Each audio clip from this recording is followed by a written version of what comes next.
में आ गया अब तक का सबसे बड़ा सच, एक ऐसा सच जिसने गुलाब सिंह और ईसा दोनों की पैरों तले जमीन से सिखा दी। कि आज सूरज खुद अपने झूठे इल्जाम का सबूत लाएगा या फिर गुलाब सिंह एक और नई चाल चलेगा। दोस्तों, कहानी की शुरुआत होती है उस पल से जब एक तरफ सूरज जेल की सलाखों पीछे बंद है और दूसरी तरफ ईसा का दिल मानने को तैयार ही नहीं कि उसका सूरज ऐसा कर सकता है। जेल में मुलाकात के बाद ईसा की आंखों में एक नई सच्चाई चमक उठती है। मेरा सूरज ऐसा नहीं हो सकता। और सच सामने लाने के लिए ईसा चलती है एक खौफनाक चाल। वो घर में सूरज की तस्वीर लेकर अपने ही पिता के सामने उल्टे 7 फेरे लेती है ताकि सबको लगे रिश्ता खत्म। लेकिन असली खेल तो यहीं से शुरू होता है। इसी बहाने वो अपने पिता के गले लगती है और चुपके से उनका मोबाइल निकाल लेती है क्योंकि उसे यकीन है सच उसी फोन में छिपा है। और सबसे चौंकाने वाला बात, गुलाब सिंह को जरा भी भनक नहीं लगती। उधर कहानी में आता है एक और बड़ा धमाका। एक पुलिस अधिकारी की मदद से सूरज जेल से बाहर आ जाता है, भागने के लिए नहीं बल्कि खुद को बेगुनाही साबित करने के लिए। वो पहुंचता है उसी मंदिर में जहाँ गोली चली थी और वो सोचता है अगर मैंने गोली चलाई नहीं तो फिर कहाँ से चली। तभी उसकी नज़र पड़ती है जमीन पर पड़े एक खाली कारतूस पर और फिर मंदिर के पास लगे सीसीटीवी कैमरे पर। यहीं से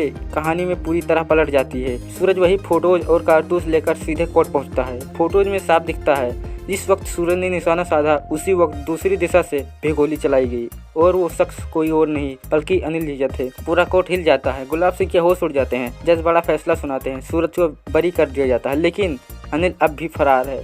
ईसा टूटे दिल से कहती है मुझे तुम पर भरोसा करना चाहिए था। दोनों फिर एक हो जाते हैं, सब घर लौट आते हैं। लेकिन अब आता है सबसे खतरनाक मोड़। ईसा अपने पिता का मोबाइल चेक करती है और देखती है अनिल जीजा के ढेर सारे मिस्ड कॉल। अब ईसा के होश उड़ जाते हैं। क्या उसके अपने ही पिता इस पूरी साजिश के मास्टरमाइंड है? और सबसे बड़ा सवाल, क्या अनिल को उसके गुनाहों की सजा मिलेगी? क्या ईसा का यह शक यकीन में बदल जाएगा? और क्या असली खेल अभी बाकी है? कमेंट में अपनी राय जरूर बताना और ऐसे ही धमाकेदार ट्विस्ट सबसे पहले जानने के लिए टेली टाइम चैनल को सब्सक्राइब कर लो।